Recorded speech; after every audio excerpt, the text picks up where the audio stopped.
It's been 79 days since Russia invaded into Ukraine. Since Kremlin's military campaign began, and countries from across the world have only asserted that there's one way of dealing with this worsening situation, and that is diplomacy.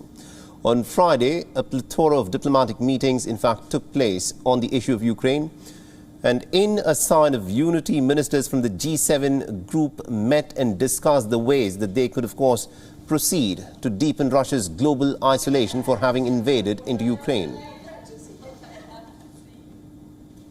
They also backed on giving more aid and weapons to Ukraine to fight back against the Russians, and agreed to back Ukraine till it emerges victorious in this war waged by the Russians. Meanwhile, the European Union's foreign policy chief, Josep Borrell, has announced a further $520 million worth of military support, further expressing confidence on how the bloc will agree on an embargo on Russian oil.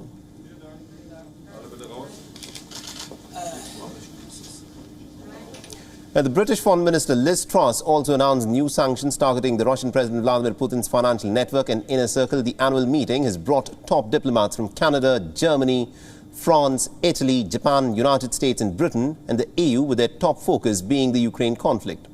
The event was also attended by the foreign ministers of Ukraine and Moldova, who further highlighted food security concerns and the fear that the war in Ukraine could, of course, further spill over into smaller neighboring Moldova. On the sidelines of the G7 meeting, the U.S. Defense Secretary Lloyd Austin held a phone call with Russian Defense Minister Sergei Shoigu. While the hour-long conversation was, of course, important to keep the lines of communication open with Russia, it did not, of course, resolve any important issues or lead to any change in what the Russians have, of course, been doing in Ukraine.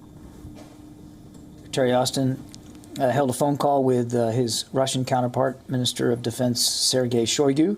This is the first conversation they've had since February 18th. And the Secretary urged an end to the conflict in Ukraine, and he emphasized the importance of maintaining communication. The call initiated by Lloyd Austin marked the highest level of American contact with a Russian official since the war began in late February.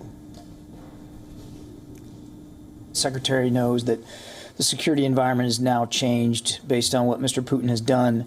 And so we expect that we're going to have to take a look at the permanent footprint in Europe and make an assessment about that, in the future. But there's nothing in the offing right now.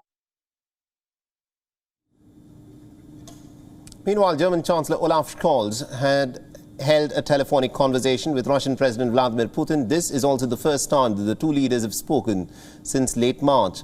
They discussed on the progress in negotiations or an end to the conflict. Olaf Scholz also said that it was very impressive as to what has been set in motion here, but what is interesting is that Germany still continues to purchase Russian oil and gas. WION is now available in your country. Download the app now and get all the news on the move.